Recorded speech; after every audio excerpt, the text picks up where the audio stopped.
Olá pessoal, tudo bem? Se vocês estão assistindo esse vídeo é porque provavelmente eu tive problema de conexão, né? Eu estou com a conexão meio instável, eu preferi gravar um vídeo para que se houver problema deixar a aula gravada e não haver prejuízo aí para conteúdo. Estamos aí na reta final, né? E, portanto temos que cumprir, né, a nossa ementa. E nós vamos hoje falar sobre liberdade profissional, né, dentro daquela ideia que eu falei para vocês, né, que nessa reta final nosso objetivo é tratar das liberdades em espécie. Nós já vimos na aula passada liberdade religiosa, falamos sobre laicidade do Estado, e quando eu falei sobre liberdade religiosa, eu tentei inserir isso num contexto histórico de superação, né, de um modelo em que havia uma uma confusão, né, entre sistemas normativos religiosos e estatais. Na verdade, a laicidade do Estado significa justamente a separação desses dois sistemas. Isso ocorreu, em termos históricos, com a passagem do Estado absoluto para a modernidade, né, fruto das revoluções liberais burguesas.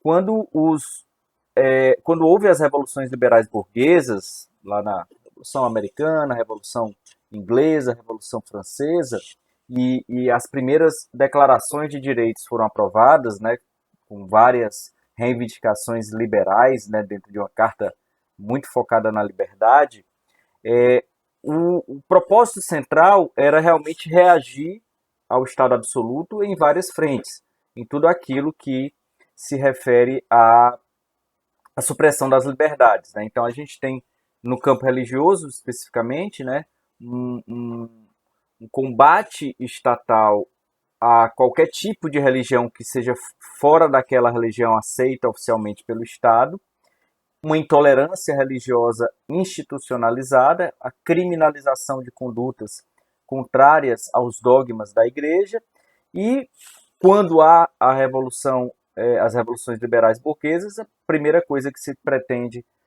que se desejou, né, implementar foi uma liberdade religiosa para que as pessoas possam professar a sua fé o mais livre possível, sem qualquer tipo de constrangimento, né, para ser obrigado a cumprir ou observar apenas as religiões aceitas pelo Estado. Quando a gente fala de liberdade profissional, a gente assiste também a algo semelhante, obviamente que numa dimensão um pouco mais específica, porque a gente está tratando aqui de uma questão econômica, mas a gente tem uma contextualização histórica do porquê da liberdade profissional. A liberdade profissional, ela nasce, né, ela surge, né, que é o tema da nossa aula, ela surge como uma resposta a um modelo de controle, não estatal, mas um controle corporativo sobre determinadas profissões por meio das chamadas corporações de ofício.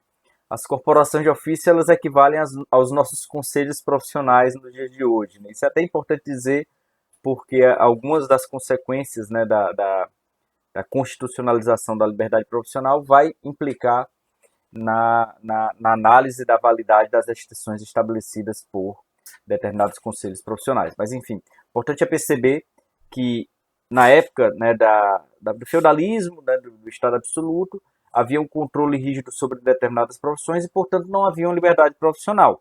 Se você quisesse se tornar artesão, você tinha que obter a autorização da respectiva corporação de ofício. E isso era muito restrito, porque geralmente era passado de pais para filhos, e, portanto, você tinha um campo aí muito restrito para o desenvolvimento profissional e para a liberdade profissional. As primeiras declarações de direitos proclamam, né, colocaram no seu texto a ideia de liberdade profissional. Então, o que a gente vai tratar aqui hoje é um pouquinho disso. E, como sempre, né, eu sempre procuro trazer para vocês a abordagem primeiro dos problemas, né, para depois a gente explicar um pouco as teorias. Então eu vou apresentar para vocês aqui alguns slides, perguntas que a gente vai responder ao longo da aula, né, e essas perguntas que eu vou formular aqui são quase todas elas extraídas, aliás, todas elas são perguntas extraídas de casos já julgados pelo Supremo Tribunal Federal. Então, o que a gente vai tentar compreender aqui é uma sistematização da liberdade profissional e econômica, mas sobretudo da liberdade profissional, a partir de algumas decisões do Supremo Tribunal Federal sobre esse tema, quase todas posteriormente a 88, apenas uma que é anterior, que é justamente o primeiro caso. Então, a primeira pergunta, problema, né, se refere ao exercício da profissão de contador. É válida uma resolução do Conselho Federal de Contabilidade que cria um exame de suficiência como requisito para o exercício da profissão de contador? Esse é um caso bem interessante. Foi o primeiro caso que eu advoguei, de certo modo. Eu, recém-formado, tive vários amigos meus formados em contabilidade, naquela época, em 99, né, eu tinha acabado de me formar, e alguns amigos que se formaram em contabilidade vieram conversar comigo, surpreendidos por conta de uma inovação estabelecida pelo Conselho Federal de Contabilidade. Eles disseram o seguinte: olha, George, a gente se formou aqui, mas a gente vai demorar aqui só para poder exercer a profissão, porque agora tem um exame de suficiência, né, que é parecido com o exame da OAB, né, de vocês, mas que não tinha antes, e agora a gente vai ter, tem que fazer uma prova, e só depois que passar por essa prova é que a gente vai poder ser inscrito no Conselho de Contabilidade e, portanto, exercer a profissão. E aí eles perguntaram se eles poderiam fazer alguma coisa, porque muitos deles queriam começar a trabalhar logo, né, sem precisar fazer esse exame. E foi quando, de certo modo, me contrataram, mas eu ainda era recém-formado e não cobrei, né, honorários. Eu fiz um trabalho mais por aprender, né, por obter o conhecimento. E aí eu fiz uma espécie de parecer, né, que serviu de suporte ao mandado de segurança que eles propuseram contra o Conselho Federal de Contabilidade e o Conselho Regional de Contabilidade. Veja aqui a pergunta: é válida uma resolução? Esse ponto é importante, o fato de se tratar de resolução. É válida uma resolução do Conselho Federal de Contabilidade que cria, ou seja, inovou no ordenamento jurídico, um exame de suficiência como requisito para o exercício da profissão de contador? Então a gente pode analisar uma questão como essa, e aqui eu sempre recomendo que quando vocês estiverem diante de uma discussão sobre constitucionalidade, vocês façam isso. Vocês verifiquem, em primeiro lugar, um aspecto formal, né? O que é o aspecto formal? É saber a competência, né, do órgão, saber o tipo de norma que foi aprovada, se ela cumpriu os procedimentos previstos constitucionalmente, né, se aquela forma normativa ela se adequa ao contexto específico. E uma vez que vocês fazem análise formal, vocês passam para análise material, que quando estamos lidando com direitos fundamentais, e aqui no caso restrição de direitos fundamentais, a fórmula básica, já falei para vocês, é a proporcionalidade, né, para analisar esse aspecto material de uma resolução como essa.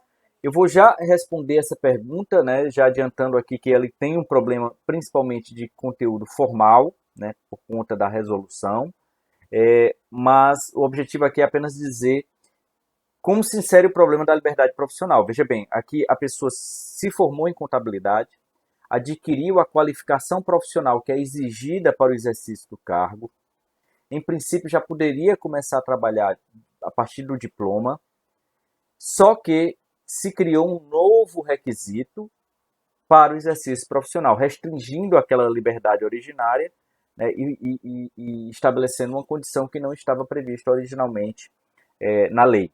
Né? Então, esse é o problema. Pode uma resolução criar uma nova condição, um novo requisito para o exercício profissional? Eu adianto já, dando spoiler aqui na resposta, que não pode, tem que ser lei em sentido formal aprovada pela União, não pode ser nem lei municipal, nem lei estatal, mas de qualquer modo, no aspecto formal aqui a gente já caracterizaria, né, uma possível inconstitucionalidade, né, e já começa a se desenhar o problema sobre liberdade profissional. Esse segundo caso, ele foi julgado pelo Supremo Tribunal Federal antes de 88, é um caso em que, se vocês forem ler no livro, principalmente na edição passada, né, sem ser a última edição, ele vai estar um pouco desatualizado, porque eu compreendi melhor a questão e depois mudei, né, o entendimento. Eu até julguei um caso sobre isso, né, como juiz, mais recentemente, mas é um debate muito interessante que nasce ainda nos anos 80. Pode uma lei federal obrigar um corretor de imóveis a se inscrever no CRESE, né, que é o Conselho Profissional de Corretores de Imóveis, como requisito para o exercício da profissão? o que é que nós temos aqui em termos de problema, né? A profissão de corretor de imóveis, ela tradicionalmente é uma profissão que não exige formação superior, né? Ela não exigia, até os anos 80, qualquer tipo de qualificação técnica. Qualquer pessoa poderia ser corretor de imóveis.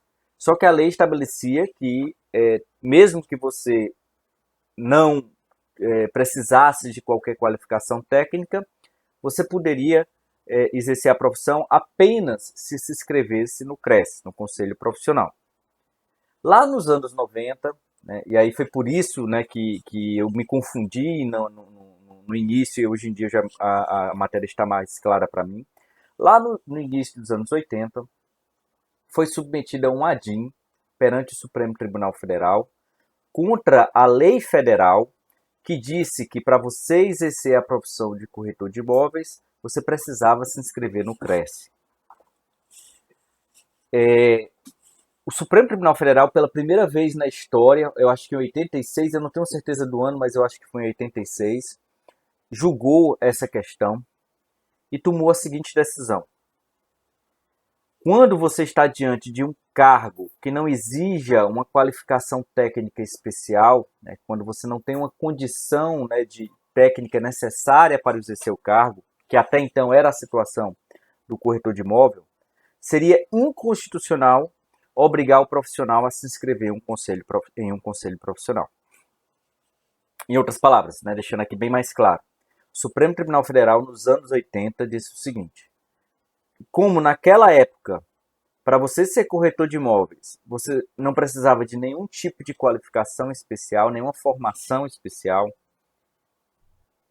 exigir que você se inscreva no conselho profissional é apenas reserva de mercado, é apenas uma forma de controlar uma profissão que não tem qualquer qualificação, na época não tinha qualquer qualificação exigida, e, portanto, seria inconstitucional, materialmente inconstitucional. A lei, apesar de ser formalmente constitucional, não poderia criar uma condição de exercício que não fosse preocupada com a qualificação, né? Que não tivesse um suporte de qualificação. Recentemente, acho que há uns 2 anos, eu recebi um mandado de segurança em que um corretor de imóveis aqui do Ceará pretendia exercer a profissão sem precisar pagar o CRES, né? Sem se inscrever no CRES, sem precisar pagar o CRES. E eu cheguei a conceder a segurança em sentença com base nessa decisão do Supremo Tribunal Federal, né?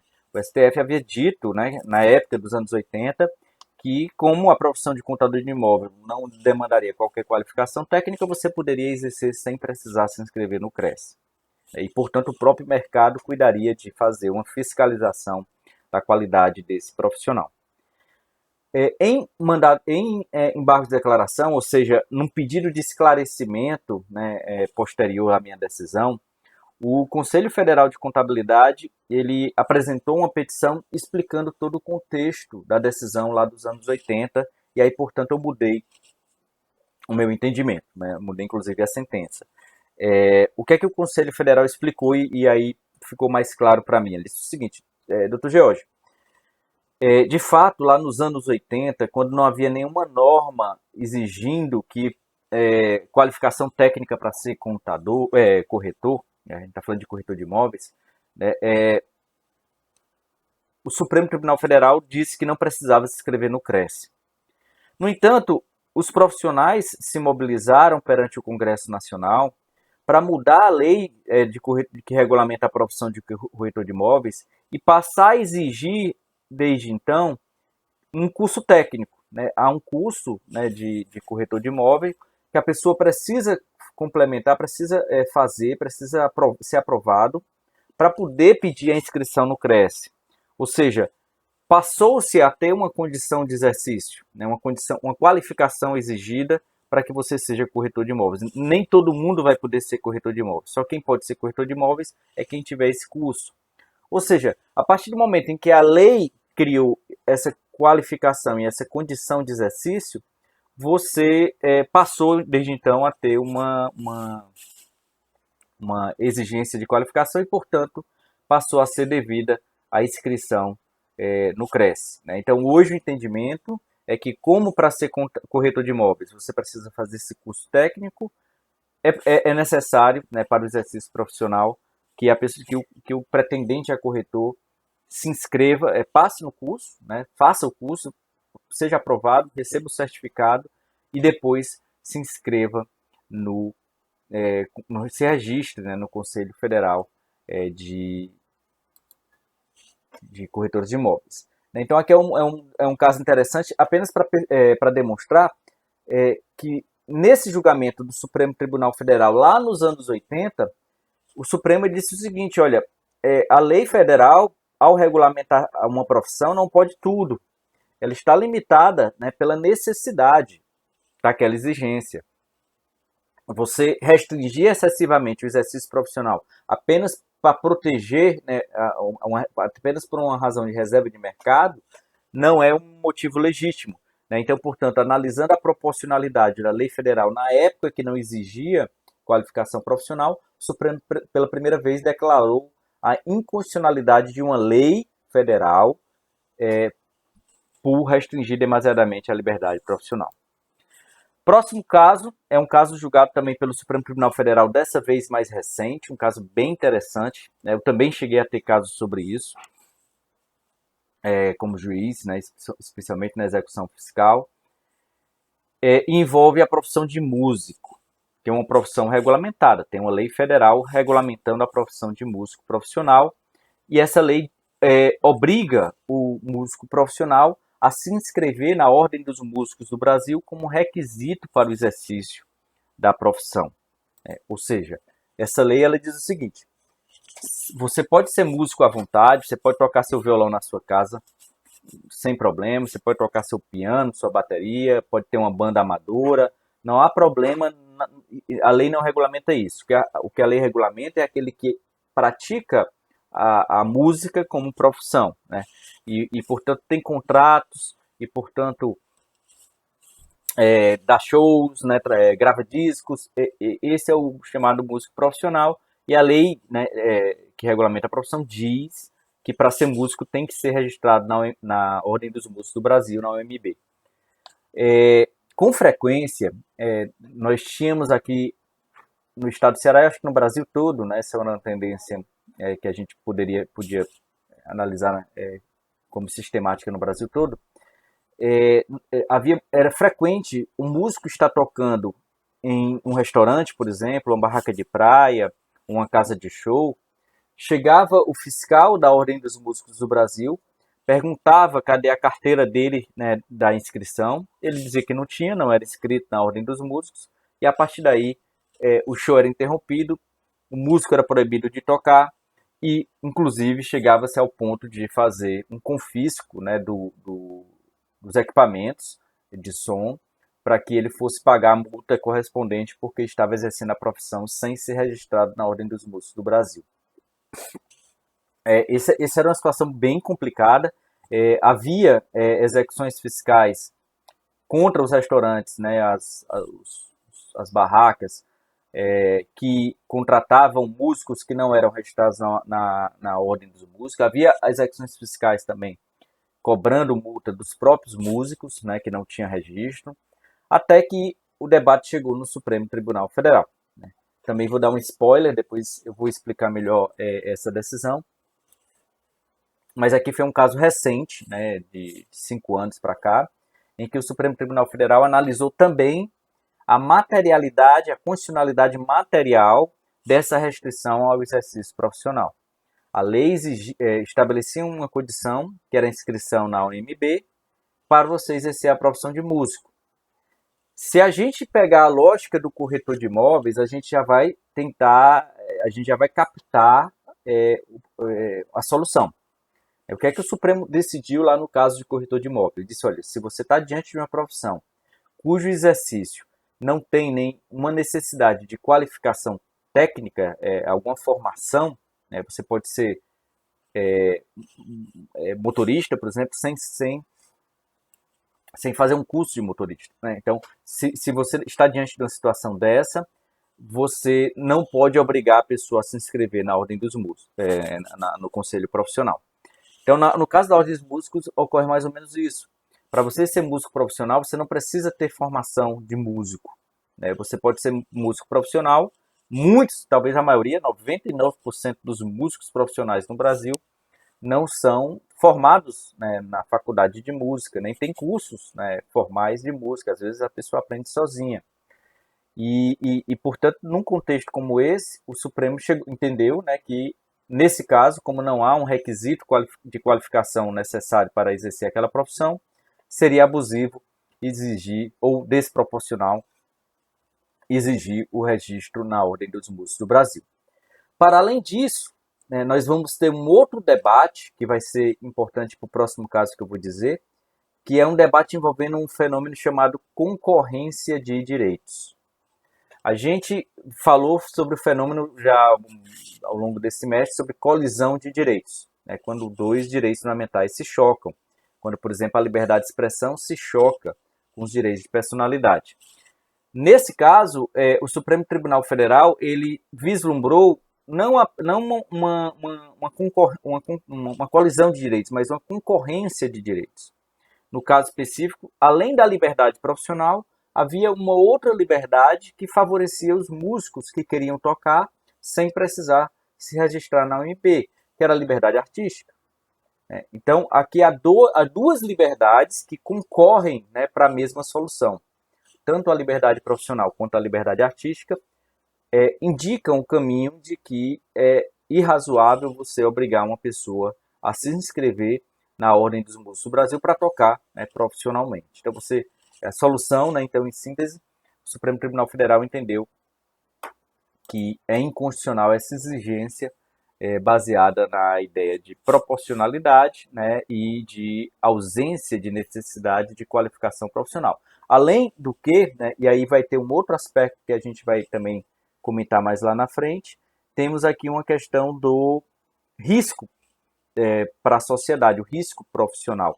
Em geral, quando você restringe um exercício profissional, você tem que ter um objetivo legítimo, né, como a gente já viu, inclusive, em qualquer situação envolvendo proporcionalidade. Qualquer lei que restrinja direitos fundamentais tem que ter um objetivo legítimo.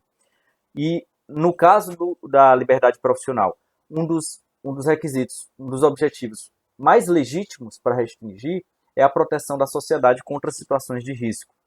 Por exemplo, por que você tem uma regulamentação da profissão de engenheiro? Porque a profissão de engenheiro pode colocar as pessoas em risco. Né? Por que a medicina está sujeita a uma regulamentação? Né, e, portanto, exige uma qualificação profissional, porque quem exerce a medicina está lidando com vidas humanas. Então, essa questão do risco para a sociedade ela é inerente ao debate sobre liberdade profissional, e no caso dos músicos, nós não podemos dizer que a profissão de músico ela pode gerar risco para a sociedade, né, a não ser um mau gosto, né, um problema aí de sonoridade, mas do ponto de vista de risco para a sociedade, né, não tem, né, não está presente no caso da profissão do músico. Esse outro caso é o penúltimo caso, né, depois a gente só tem mais um para que a gente possa passar para a sistematização da solução. Esse último caso é um dos mais polêmicos, né, talvez o mais polêmico, talvez o que demande mais debate, porque é impactante. É impactante na sociedade como um todo, é impactante na profissão de jornalismo, né, e na carreira, né, do jornalista. A lei federal que regulamenta a profissão de jornalista exige que, para que a pessoa exerça a profissão, ela tem que ser formada em jornalismo. Na verdade, para ser mais... ela tem que ter uma formação, não pode ser de nível técnico, tem que ser de nível superior em jornalismo. Então, a questão que se coloca pode uma lei federal, né, que no caso existe, estabelecer que é preciso diploma de nível superior em jornalismo para que uma pessoa possa exercer a profissão de jornalista? Esse é um debate mais difícil, né, do ponto de vista da solução. A lei federal ela satisfaz a condição formal, né, a exigência formal está satisfeita, porém, há um debate aí sobre proporcionalidade. Não se pode dizer, né, que a profissão de jornalista ela é inócua do ponto de vista do risco, né? Ou seja, nós não podemos dizer que a atividade jornalista não ameaça a sociedade. Claro que ameaça, né? A gente tem aí um risco social inerente ao jornalismo. Reputações, né, podem ser destruídas. E hoje, né, com o fenômeno aí da pandemia, nós percebemos claramente como uma fake news pode produzir mortes, né, pode causar problemas mentais, pânico, né, e também pode gerar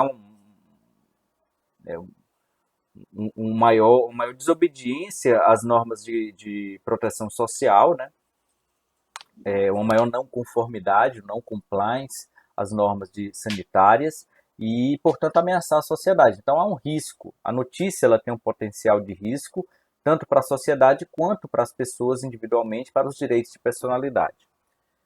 Porém, né, e aqui vem todo o debate que o Supremo travou, porém nós temos que ter algumas coisas em mente quando a gente discute a questão do jornalista, principalmente aqui no Brasil. Em primeiro lugar, o que é o jornalista? O jornalista é alguém que trabalha geralmente em rádios, TVs, né, em meios de comunicação, né, que contratam pessoas para fazerem entrevistas, fazerem matérias, escreverem textos. Então, a profissão de jornalista é uma profissão de mídia, né, é uma profissão de comunicação social. Em grande parte do Brasil, essa atividade é feita por pessoas leigas, por pessoas que não têm informação, né, oficial. Se a gente for fazer um retrato, antes mesmo da decisão do Supremo, né, eu também já vou dar um spoiler, né, que o Supremo declarou inconstitucional essa exigência de diploma de jornalista. Mas antes mesmo dessa decisão, se a gente fizesse um retrato, um mapeamento de quem era um jornalista, quem trabalha com jornalismo no Brasil, nós íamos ver que, sobretudo no interior no interior e nas empresas de comunicação social menores, né, rádios, jornais do interior, né, pequenos jornais, raramente você tinha alguém formado em jornalismo trabalhando como jornalista, né, porque essa era uma profissão, tinha poucos centros de jornalismo, né, faculdades de jornalismo eram centros bastante restritos, e aí, portanto, poucas pessoas se formavam em jornalismo, mas muitas pessoas exerciam informalmente a profissão de jornalista. Então, esse é um problema. Esse é um dos pontos que o Supremo Tribunal Federal analisou. Ele disse o seguinte: olha, se nós formos analisar essa questão e reconhecer a constitucionalidade, começar a multar, né, e a exigir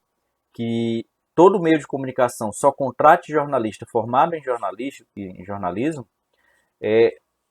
a grande maioria dos meios de comunicação do Brasil terão que fechar as portas. A grande maioria dos profissionais que atuam nessa área não poderão mais trabalhar. E aí vem, por conta disso, um segundo problema, que está ligado também à concorrência de direitos que eu mencionei quando falei do músico, que é o fato de que a profissão de jornalista ela está intimamente conectada com a liberdade de imprensa e com a liberdade de expressão. Ou seja, a profissão de jornalismo ela é essencial, né, para que você tenha uma democracia, tenha informações, direito à informação, portanto, qualquer tipo de restrição ao exercício profissional, ela acaba por restringir, por tabela, também a liberdade de imprensa, a liberdade de expressão. Então, o que o Supremo disse, em outras palavras, né, nesse caso específico do jornalista, foi que se nós estabelecermos uma restrição para que apenas jornalistas formados em jornalismo possam exercer a profissão, nós teremos um cerceamento da liberdade de imprensa, nós teremos jornais sendo fechados, empresas sendo multadas, e isso não é compatível com democracia. Portanto, né, de acordo com o Supremo, essa exigência do diploma de jornalista, ela é óbvio que aqui eu simplifiquei o debate é muito mais complexo, mas a solução que o Supremo deu foi que essa exigência ela é não proporcional por colocar em risco, né, por ameaçar a liberdade de imprensa e a liberdade de expressão, né? Então, é uma decisão muito relevante. É importante, se vocês quiserem, tiverem que escolher um dos casos, né, para estudar mais a fundo, eu recomendo que seja esse. Esse é um julgamento que o Supremo teve, né, um cuidado especial, porque sabia do impacto que isso ia causar na prática.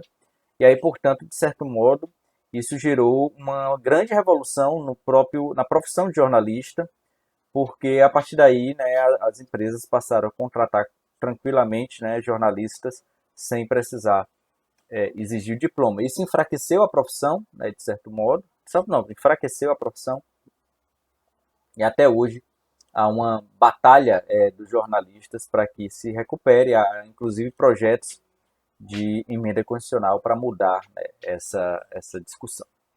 Então vamos para o último exemplo, né, o último caso, que é um caso que vocês já sabem a resposta e que diz respeito a vocês todos, a nós todos, né, do direito, que é a exigência do exame da ordem. É constitucional a lei federal que estabeleceu o Exame Nacional da Ordem dos Advogados do Brasil? A resposta vocês, de certo modo, já sabem. O Supremo Tribunal Federal já analisou essa questão, por isso que eu trago aqui como exemplo prático. Mas aí vocês vão fazer um link com o primeiro caso que eu trouxe. Vocês lembrem que o Conselho Federal de Contabilidade estabeleceu um exame de suficiência e eu, né, no primeiro caso que eu tive a oportunidade de advogar, eu defendi a inconstitucionalidade, né, e consegui, né, foi um caso vitorioso. Não só eu, né, vários advogados defenderam com êxito a inconstitucionalidade do exame de insuficiência ou de suficiência para o exercício da profissão de contador. E aí como é que a gente compatibiliza aquela decisão, né, o entendimento de que o exame de suficiência para o exercício da profissão de contador é inconstitucional, com essa exigência do exame da OAB como constitucional? A questão toda é que o debate lá, originalmente, era essencialmente formal. Era um debate sobre a possibilidade de uma resolução, portanto, uma norma infralegal, criar uma nova condição de exercício profissional. E a resposta é que não pode. A gente vai ver especificamente a norma constitucional que diz que tem que ser lei, né? E aí, portanto, lá não havia lei.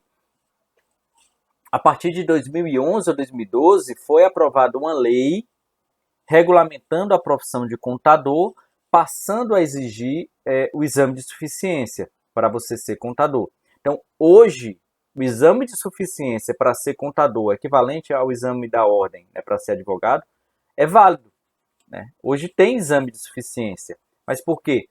Porque foi aprovada uma lei. E aí corrigiu um problema de inconstitucionalidade formal. No caso da OAB, o exame da ordem foi estabelecido por lei, né? Então não havia problema de inconstitucionalidade formal. O problema é uma discussão sobre proporcionalidade, né? E aí você pode fazer uma discussão de dois níveis. O nível de uma discussão abstrata, ou seja, de um ponto de vista geral, o exame da ordem é constitucional materialmente, né? Viola ou não viola a proporcionalidade? Passa ou não passa no teste da proporcionalidade?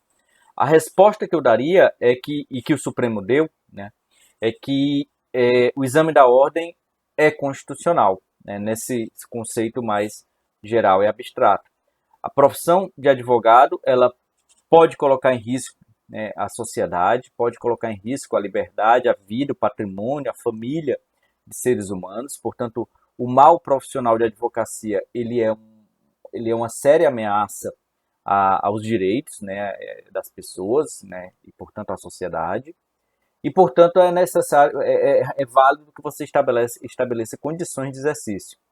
Em princípio, a formação na faculdade já seria suficiente, porém, como há uma necessidade também de um controle de qualidade, se resolveu estabelecer o exame da ordem, e aí o Supremo disse que não havia problema. É óbvio que se você fizer uma análise aqui realista, sociológica, de pressão, de influência, você vai ver que a OAB tem uma influência grande, né, sobre o STF. Então, nesse caso específico, nós podemos também colocar um pouco, né, desse fator, né, na conclusão que o Supremo deu. Mas o Supremo não disse isso, né? O que o Supremo decidiu, né, foi que é constitucional porque há uma necessidade, é adequado, é necessário para evitar que maus profissionais sejam registrados na OAB e pratiquem a profissão. Essa foi a lógica que o Supremo estabeleceu e, portanto, de um ponto de vista genérico, a gente pode reconhecer uma constitucionalidade abstrata do exame da OAB. No entanto, há um outro debate que não foi levado para o Supremo, nem é levado hoje em dia, não há casos práticos sobre isso, mas em que você poderia discutir que, em determinados contextos, o exame da ordem pode se tornar inconstitucional se ele estabelece um rigor de tamanha grandeza que ninguém consiga ser aprovado, né? Então, imagine que a OAB queira estabelecer uma reserva de mercado, estabeleça um exame de ordem tão difícil que apenas, sei lá, 1%, 2%, 5% de quem se inscreve é aprovado.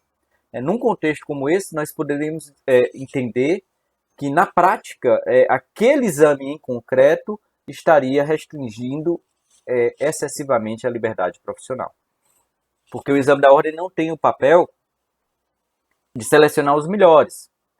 Ele tem o papel de excluir os piores, né? Essa é a função do exame da OAB, para evitar que os maus profissionais se inscrevam. Mas não é um concurso público onde apenas os melhores devem ser selecionados. É um concurso, né, é uma seleção em que você vai filtrar quem não tem, né, uma capacidade mínima de exercer a profissão. E aí, óbvio que nessa dosagem do filtro, você pode ter um excesso. E se houver um excesso, né, de rigor, né, um filtro muito rigoroso, você poderia eventualmente questionar a constitucionalidade. Mas eu falei para vocês, esse segundo debate nós não temos na prática, mesmo que saibamos, né, que o índice de aprovação é baixo, né, tipo 30, né, 20, 30, 40%, né, eu acho que é uma média de 20%, né, que são aprovados, né, que é aprovada. Mas nós não temos um debate sobre se esse número, né, significa dizer que a prova é excessivamente rigorosa ou, de fato, que a qualificação é que é ruim. Então, tem esses dois tópicos, né, mas o que eu quero deixar claro é que o exame da ordem, genericamente, abstratamente, ele é constitucional, mas isso não impede de você fazer uma defesa de uma inconstitucionalidade pontual se demonstrar que o filtro que está sendo utilizado é excessivo.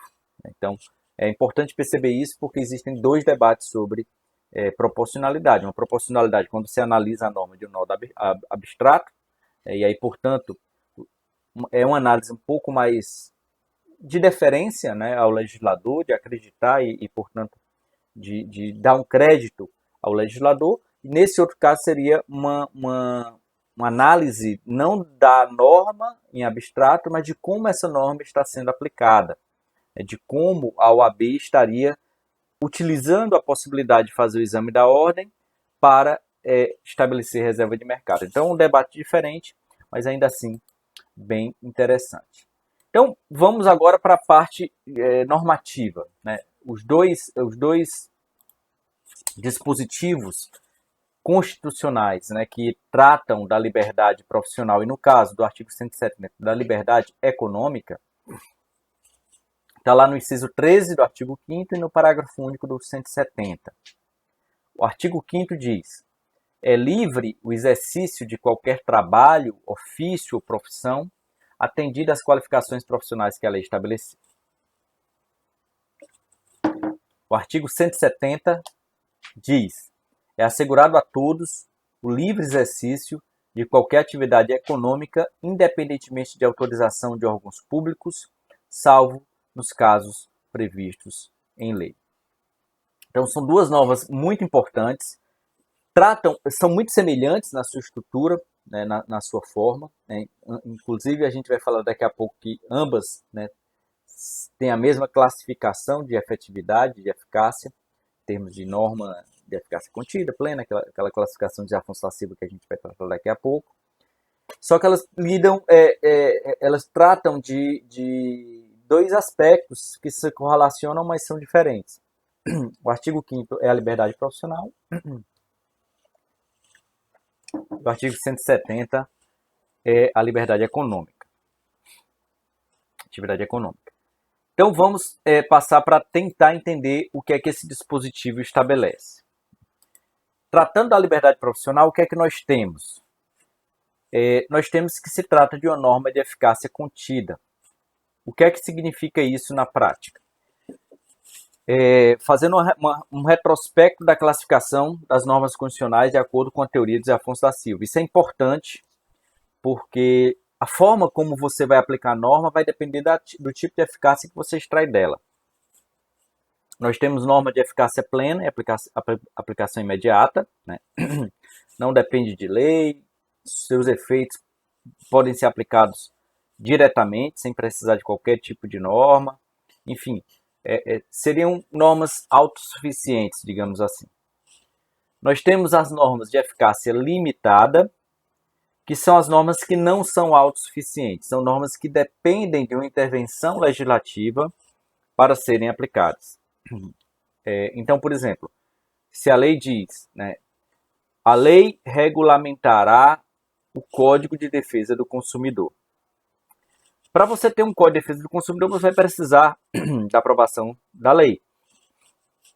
Então, numa situação como essa, nós estaríamos diante de uma norma de eficácia limitada. Você não conseguiria ter um Código de Defesa do Consumidor sem a aprovação do legislador. Então, por isso, uma norma que depende do legislador para ganhar eficácia. A sua eficácia está condicionada a uma atividade legislativa. Pelo menos a sua eficácia plena, né, está condicionada à atuação do legislador. As normas de eficácia limitada, elas têm uma eficácia negativa. Né? O que é que significa isso? Embora elas não gerem, né, em geral, né, nenhum tipo de obrigação positiva desde já, porque dependem do legislador para isso, elas funcionam como um empecilho para o legislador agir de modo contrário. Então, por exemplo, se há uma lei, uma norma de eficácia contida, que diz que o legislador aprovará, né, o Código de Defesa do Consumidor, e o legislador aprova um código que seja contra o consumidor, ou uma lei que seja contra o consumidor, então essa lei seria inconstitucional por conta dessa exigência de aprovar normas de proteção do consumidor. Então, qual é a lógica? A lógica é que as normas de eficácia limitada, mesmo não tendo uma eficácia imediata, porque depende da lei, ela tem pelo menos o poder de impedir que sejam aprovadas normas em sentido contrário ao valor que ela propõe. Então, essa é uma eficácia importante das normas de eficácia limitada. Mas, de qualquer modo, o importante aqui para o nosso fim é perceber que elas são normas não autossuficientes, no sentido de que dependem do legislador para poderem alcançar a sua eficácia plena. E aí nós temos as normas de eficácia contida, a exemplo da liberdade profissional. As normas de eficácia contida, elas se assemelham mais às normas de eficácia plena, ou seja, elas têm aptidão para produzirem todos os efeitos previstos nas normas desde já. Elas não dependem do legislador, ela não está condicionada a uma lei para poder surtir seus efeitos. Então, o que é que diz a liberdade profissional? Vamos voltar lá para o dispositivo da liberdade profissional, que diz que é livre o exercício de qualquer trabalho, ofício ou profissão, e aí vem a segunda parte, atendidas as qualificações profissionais que a lei estabelecer. Aqui é uma norma de eficácia contida, porque se não houver uma lei estabelecendo qualificações profissionais, o exercício profissional é livre, ele não tem restrições. Ou seja, você só vai poder ter restrição ao exercício profissional se o legislador estabelecer qualificações profissionais para aquela profissão. Então vamos pensar aqui numa profissão que não seja regulamentada. Deixa eu ver, a profissão de... quase toda profissão é regulamentada, raríssimas são as profissões que não são. Mas imagina que você tenha criado uma profissão nova, que seja a profissão de analista de dados, né? Data Science. A profissão de analista de dados ela não foi regulamentada ainda. Então, em princípio, qualquer pessoa pode ser analista de dados. Imagine que você tenha feito um curso técnico de analista de dados, surgiu ali uma vaga e você se inscreve para ela. A empresa vai poder lhe contratar tranquilamente, porque não precisa de um diploma de nível superior para você ser analista de dados. Então, nesse caso, você está diante de uma profissão não regulamentada. Na ausência de regulamentação, o exercício profissional é pleno. Então, tem algumas profissões, por exemplo, eu vou dar um exemplo aqui que foi gerou um debate muito interessante durante o meu doutorado. Lá em Coimbra, lá em Portugal, se discutiu a necessidade ou não de regulamentar o exercício profissional da prostituição.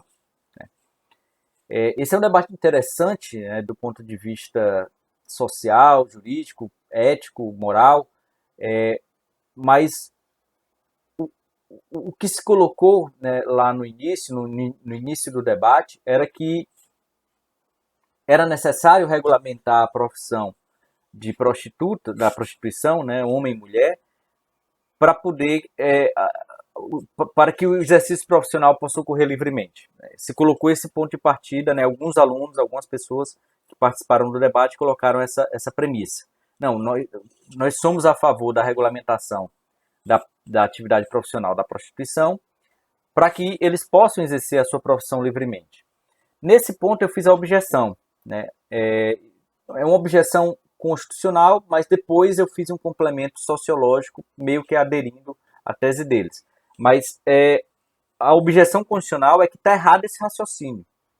O raciocínio é que se não há lei regulamentando a profissão, no caso a profissão de prostituição, o exercício profissional é livre e pleno.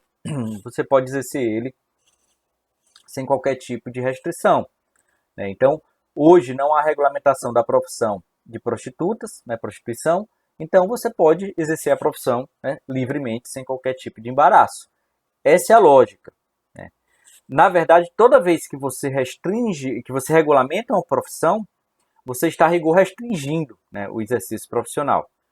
Então, por exemplo, antigamente não havia regulamentação da profissão de mototaxista. A profissão de mototaxista poderia ser exercida por qualquer pessoa que dirigisse moto. Houve um movimento grande para fazer uma regulamentação da profissão. Né? Óbvio que isso implica reconhecimento de direitos, né? Tem umas vantagens que isso implica, mas uma vez que foi regulamentada, houve a restrição profissional. Então, houve restrição de idade, né? Salvo engano, para você ser mototaxista, você tem que ter mais de 21 anos. Teve restrição de equipamentos, foram exigidos vários equipamentos para você exercer a profissão de mototaxistas, que não são exigidos para o motorista normal, e outros tipos de exigência previstas na norma. Ou seja, a regulamentação ela sempre é restritiva, ela sempre restringe o exercício profissional. Então a minha lógica, quando eu debati o caso da prostituição, era essa: olha, a ausência de regulamentação do ponto de vista da liberdade é bom, né, porque você pode exercer sem qualquer tipo de limite. Se houver uma lei regulamentando a profissão, ela pode estabelecer, por exemplo, restrição de lugares. Não pode exercer a prostituição próximo de escolas, por exemplo, né? Ou de horário. Não pode exercer a profissão de prostituição ao meio-dia, antes do meio-dia, né? Enfim, regulamentar restringe. Regulamentação é restrição.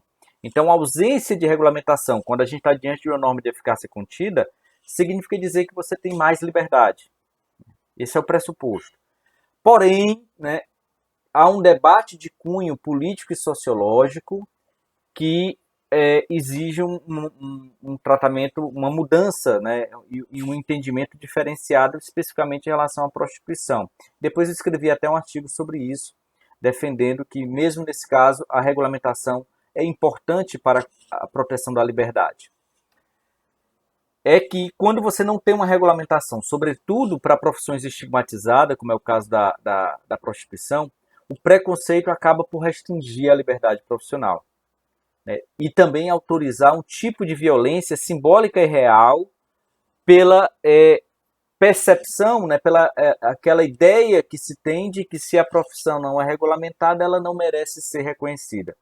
Essa é uma percepção falsa, é uma ideia falsa, né? Como a gente já disse, a norma de eficácia contida não precisa de regulamentação. Porém, do ponto de vista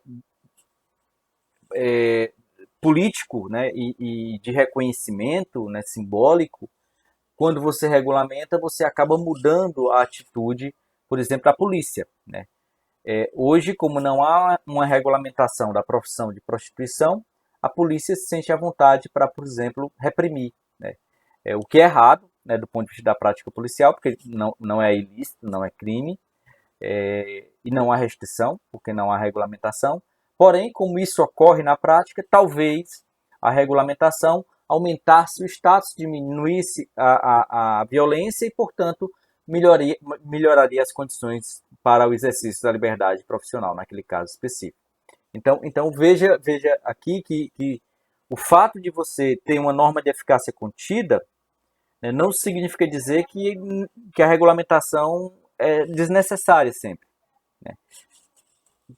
Do ponto de vista prático, né, do ponto de vista teórico, norma de eficácia contida, sem lei, né, sem restrição, você tem liberdade plena. Porém, né, do ponto de vista prático, sociológico, às vezes é importante fazer a regulamentação. Então vamos lá. Concluímos que é uma norma de eficácia contida. O outro tópico, né, que aí a gente já respondeu de certo modo quando a gente falou sobre o caso do corretor de imóveis, do contador, é que há uma exigência de reserva legal para criar os requisitos para o exercício profissional. Só que aqui tem um outro requisito formal também de competência, que é a competência federal, a necessidade de que essa lei venha da União, venha do governo, venha do Congresso Nacional, né? Então, apenas a lei federal ela pode estabelecer o requisito, limitar, né, criar qualificações profissionais. Isso é muito relevante da prática. Por quê? Porque é muito comum que nós tenhamos regulamentações profissionais no nível estadual e municipal. Pode acontecer isso? Pode. A lei, por exemplo, pode haver uma lei estadual regulamentando a profissão de garçom. Pode haver uma lei municipal regulamentando a profissão de delivery, né, de entregador de serviço. São constitucionais essas normas? Em princípio são. Pode, desde que elas não restringam o exercício profissional, criando qualificações profissionais que não são previstas na legislação federal. Então, eu vou dar aqui um exemplo hipotético, eu não tenho certeza. Imagine que exista a lei de mototaxista federal que diga que para você ser mototaxista você tem que ter 21 anos. Essa é uma lei federal, é válida, constitucional, a exigência é uma qualificação profissional prevista em lei federal, ok.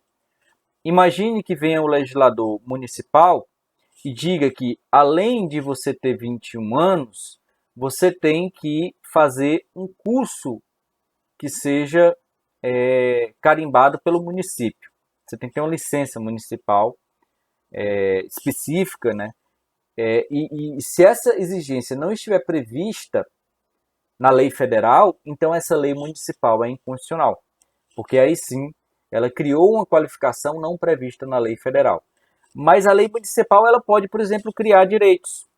Ela pode dizer que a profissão de mototaxista terá um piso X, né, pode dizer que a jornada de trabalho será tal, poderá estabelecer normas de proteção, né, pode estabelecer regulamentações de um modo geral, desde que não restringam o exercício profissional no aspecto da qualificação profissional. A qualificação tem que ser prevista em lei.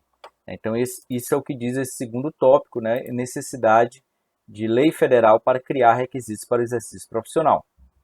E aí vem o último tópico, que ele está presente em vários debates que eu já comentei, né? No caso de corretor de imóveis, né? Que criou aquela exigência, no caso do músico, no caso do jornalista, que é a proporcionalidade. Além do aspecto formal, né, que é a observância da reserva legal, da exigência de lei, a restrição à liberdade profissional tem que ser justificada, em geral, visando proteger a sociedade e reduzir os riscos daquela atividade, né, criando determinadas qualificações e exigências para que a sociedade não seja ameaçada, não esteja em risco. Ou seja, você, quando estiver analisando a constitucionalidade de uma lei restritiva da profissão, você analisa o aspecto formal, se essa lei é uma lei federal, né, se essa exigência está prevista em lei, se essa lei é lei federal, e para além dessa análise formal, você faz uma análise material com base na proporcionalidade, analisando sobretudo os objetivos da norma. Se o objetivo da norma for meramente estabelecer uma reserva de mercado, não é objetivo legítimo. Se for um objetivo de proteção da sociedade, então você tem um objetivo legítimo. Então, diante disso, a gente parte já para a conclusão dessa primeira parte, né, que é meio que fazendo um quadro geral, né, dos casos que a gente viu. Então, basicamente, a gente tem aqui as profissões, né, nas colunas, né, cada linha é uma profissão: contador, corretor, músico, jornalista, advogado, né, os 5 casos que eu comentei, e os 3 requisitos, né, na verdade os 2, o requisito formal, que é a existência de lei federal, e o aspecto material. Para que seja constitucional, os 2 têm que estar presentes, né? Se os 2 estiverem presentes, você tem uma constitucionalidade. Então, por exemplo, no caso de contador, né, a gente viu que uma resolução do Conselho Federal de Contabilidade criou o exame de suficiência como requisito para você exercer a profissão de contador. Você teria que ser formado em contabilidade e fazer o exame de suficiência. Lá na época em que foi aprovada essa resolução, em 99, não tinha lei federal, né, sobre isso.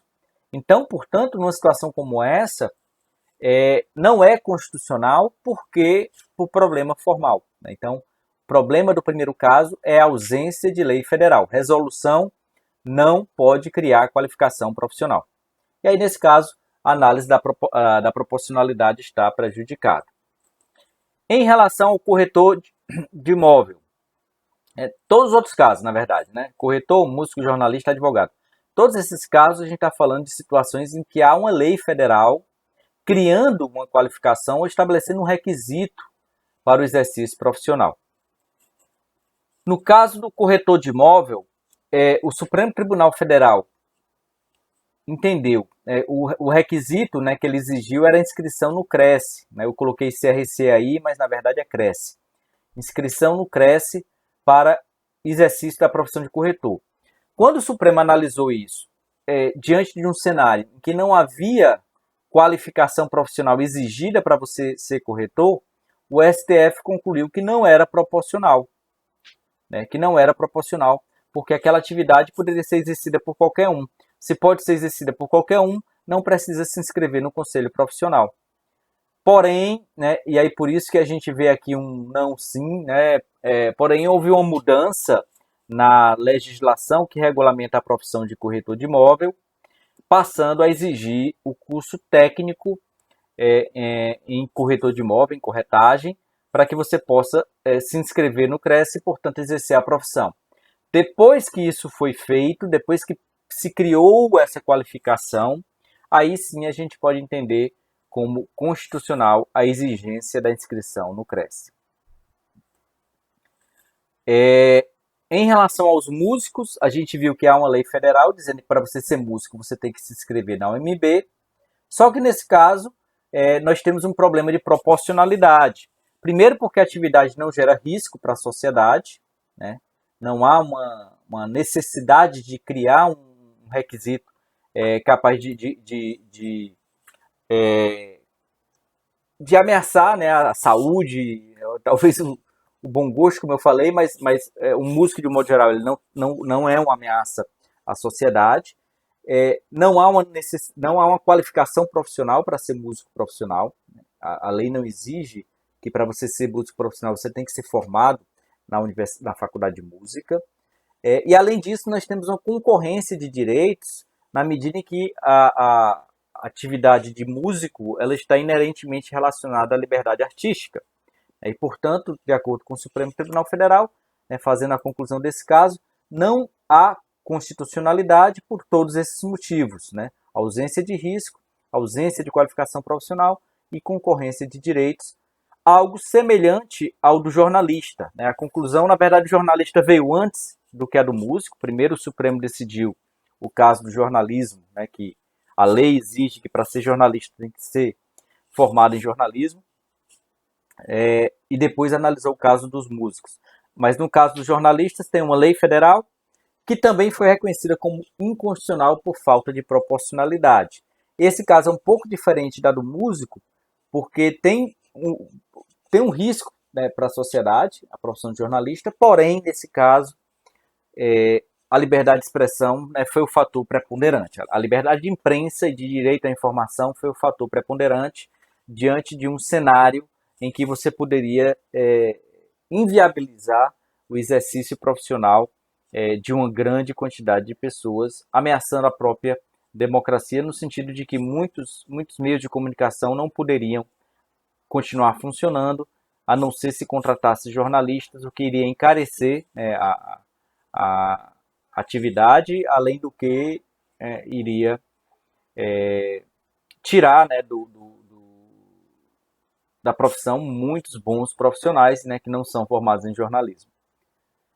E aí, finalmente, né, o último caso que a gente viu é o caso da profissão de advogado, em que, nesse caso, a gente viu que todos os requisitos estão satisfeitos. Há um risco de atividade, há uma necessidade de proteção da sociedade contra maus profissionais, a lei federal regulamentando e exigindo o exame da ordem, há uma necessidade de você filtrar, né, os maus profissionais. Teve também um aspecto corporativo que não explicitamente não foi levado em conta, mas a gente sabe implicitamente que pode ter preponderado, pode ter influenciado a decisão do Supremo, e, portanto, temos o reconhecimento da proporcionalidade e, portanto, da constitucionalidade do exame da ordem, né, como possibilidade de exercício profissional. Vamos prosseguir com o último tópico, que é um tópico bem interessante, que envolve algumas atividades que são consideradas como violadoras da dignidade humana. Aqui é uma situação bem interessante, né? Os dois casos que eu vou citar, que é o caso do lançamento de Anão e do Pip Show, que são casos em que há um conflito entre duas dimensões da dignidade. Eu falei para vocês, né, e eu acho que com esse exemplo você vai ficar mais claro, né, o conceito de dignidade. Eu falei para vocês que o conceito kantiano de dignidade, ele implica a ideia de proteção da autonomia da vontade, né, o ser humano é digno porque é livre, porque é um ser capaz de se autodeterminar, essa é a concepção de dignidade como autonomia, e ao mesmo tempo a dignidade tem um componente de não coisificação, não objetificação do ser humano, né? O ser humano ele é digno enquanto ele não é tratado como coisa, enquanto ele não é tratado como apenas um meio, um instrumento para a finalidade alheia. Ele tem que ser um fim em si mesmo. Então são essas duas dimensões, né? Você é livre porque você se autodetermina, você é autor da própria história, você é o governador de si mesmo, né? Portanto, dignidade como autonomia, e você é digno quando você não é coisificado. Se você for um escravo, se você se você faz alguma coisa porque você é obrigado, porque lhe mandam, porque você está ali sendo ameaçado, você não está com sua dignidade sendo respeitada, né? Você está sendo transformado em coisa, né? Você está sendo coisificado. Então, em princípio, de um modo geral, essas duas concepções de dignidade elas são plenamente compatíveis, né? A dignidade e a autonomia e a dignidade não coisificação são dois componentes importantes da dignidade. Só que, às vezes, esses dois componentes podem se chocar, podem entrar em rota de colisão. E esses dois casos que eu vou citar são justamente situações em que o exercício da autonomia se chocam com a proibição de coisificação. E aí, portanto, você tem um problema aqui de compatibilizar essas duas noções de dignidade. E o primeiro caso que eu vou citar é um caso muito curioso, muito citado na literatura, tanto de direito constitucional, né, direitos fundamentais, quanto de direito civil, porque é um caso de eficácia horizontal dos direitos fundamentais. Envolveu o caso do lançamento de anão, né? O caso de lançamento de anão, está aqui a imagem para vocês, tem até um campeonato mundial, né, de lançamento de anão, mas o caso é um caso pitoresco, né, um caso curioso, mas que se tornou dramático, né, na vida real desse sujeito, né, o Manuel Wackenheim, que foi o autor de um dos grandes processos, um dos processos mais polêmicos, né, envolvendo direitos fundamentais e liberdade profissional, na Europa. Né? Especificamente esse caso dele chegou até a Corte Europeia de Direitos Humanos. Então, qual é a história do Manuel Wackenheim? Essa é uma história bem interessante. Eu fiz até o storytelling lá no Instagram sobre ele. Mas basicamente o Manuel Wackenheim, ele anão, né, sofria de nanismo, né, enfim, nos anos 90 ele foi contratado, né, por uma trupe de circo, né, por um empresário que fazia produções artísticas, e ele passou a atuar, né, como objeto de um espetáculo chamado Lançamento de Anão. Né? O Lançamento de Anão nada mais é do que uma espécie de brincadeira, né, uma brincadeira de muito mau gosto, né, em que o anão ele é colocado num lugar em que há um colchão e que as pessoas em um bar, geralmente, brincam de lançar esse anão o mais longe possível. Né? Então, basicamente, essa é a ideia da brincadeira, algo extremamente de mau gosto. Mas para o Manuel Wackenheim era o ganha-pão, era onde ele sobrevivia, inclusive, diz ele, fez muitos amigos, se divertia. Para ele não era indigno, segundo a alegação dele. O certo é que na França, alguns prefeitos começaram a proibir a prática do lançamento de anão e proibiu a atividade do Wackenheim. Né? O Wackenheim, né, o Manuel Wackenheim, ele entrou com ação na justiça, alegando que houve violação da sua liberdade profissional, e a prefeitura defendeu, dizendo que aquela atividade profissional colocava em risco a dignidade não só dele, mas de todos os anões, né? Porque estava sendo objetificado. Né? E aí, portanto, o debate chegou até o Conselho do Estado francês, que é o órgão máximo da jurisdição francesa, que reconheceu que a proibição do lançamento de anão era constitucional. A dignidade humana deveria prevalecer. Manuel Wackenheim levou o caso até a Corte Europeia de Direitos Humanos, que também chegou à mesma conclusão. Né? E aí, no final das contas, a história é bem trágica, porque o Manuel Wackenheim ele passou a sofrer de depressão, ficou desempregado e praticamente viveu o resto da vida dele, né, praticamente em sofrimento. Mas, de qualquer modo, né, o caso dele se tornou um lead case, né, para esse debate, e a conclusão foi que, nessa situação em particular, quando a autonomia, quando o exercício da autonomia se choca com o exercício, com a proibição de coisificação, deveria prevalecer a proibição de coisificação. Mas não é um caso tão simples, né, é um caso que tem muitas nuances. Muitos criticam a decisão do Conselho da Europa, porque, enfim, tirou a liberdade de uma pessoa que estava por livre e espontânea vontade, mas, de qualquer modo, tem que se pensar no contexto da proibição de discriminação, né, da coisificação de todos, né, as pessoas com deficiência que acabam sendo estigmatizadas por conta desse tipo de brincadeira. Né. Então a solução deve ser entendida nesse contexto mais amplo, mas, enfim, é um caso bem interessante para se discutir sobre o conflito entre dignidade e liberdade profissional. E o último caso, para a gente encerrar, é um caso envolvendo uma atividade chamada Peep Show. O Peep Show,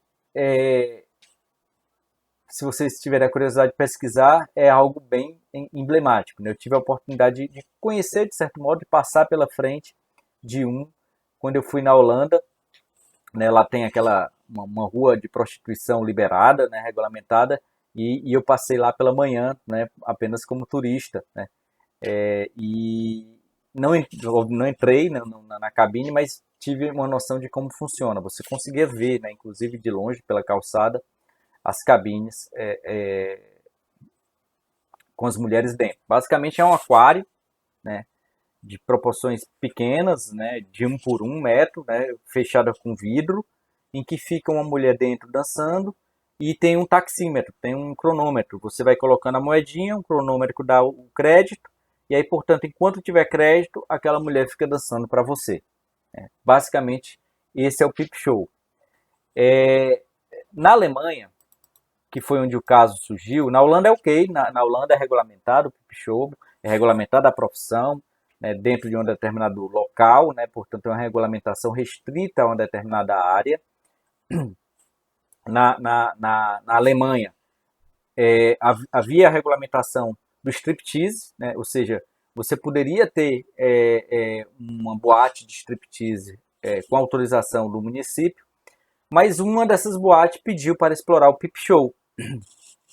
E o município disse que não ia autorizar o Peep Show porque o Peep Show colocava a dignidade das mulheres em risco, na medida em que coisificava as mulheres. Só que aí veio uma contradição, né? O striptease era liberado e o Peep Show foi proibido. O que é que diferencia essas duas atividades?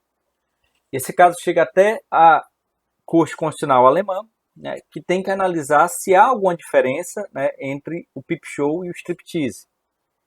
E o entendimento da Suprema Corte, da Corte Constitucional Alemã, né, que está aqui os ministros, né, que julgaram o caso, não me perguntem que tipo de prova eles olharam, mas eles conseguiram vislumbrar, perceber uma diferença entre o Peep Show e o striptease. A conclusão deles é que o striptease é uma performance artística, portanto, está no contexto da liberdade artística, é uma dança, né? E que, sendo uma atividade em que a mulher está ali de livre e espontânea vontade, o município não pode proibir o striptease, né? Estaria dentro do exercício da autonomia da liberdade, da liberdade econômica,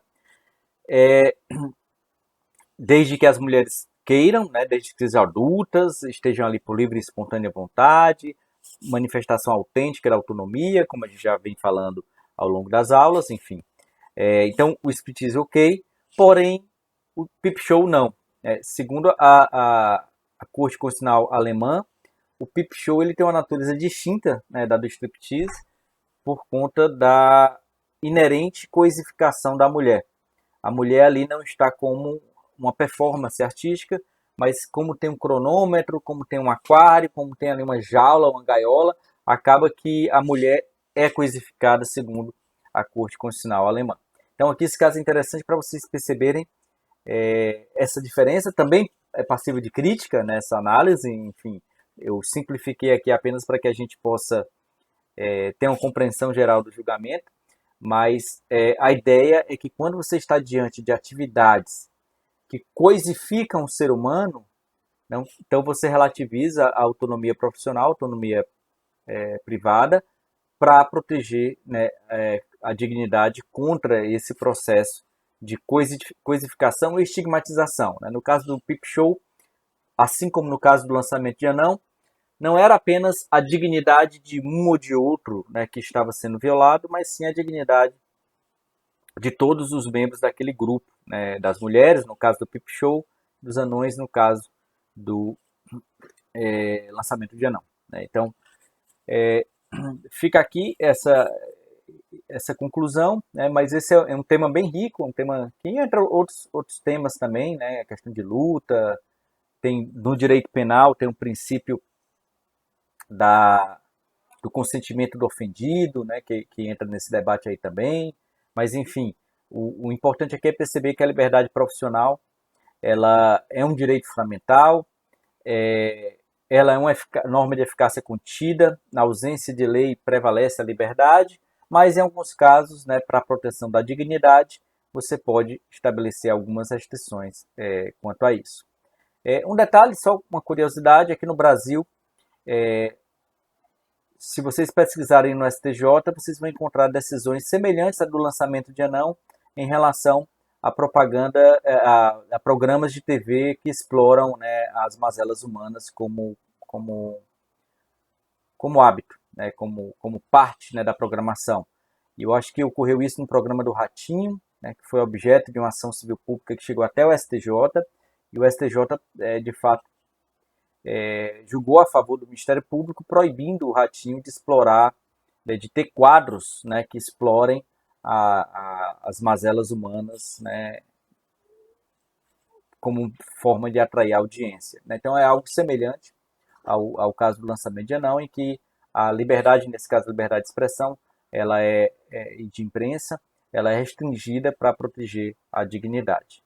Enfim, mas a gente vai tratar sobre isso próxima semana, quando falarmos sobre liberdade de expressão. Tranquilo, pessoal? Pois grande abraço. Podem colocar suas perguntas aí no próprio, ou podem fazer diretamente para mim no chat privado, ou pode colocar realmente no canal, né, que eu tento, hoje mesmo eu respondo as perguntas que vocês tiverem. Né, tá certo? Grande abraço, até mais. Fico aqui à disposição de vocês. Até logo.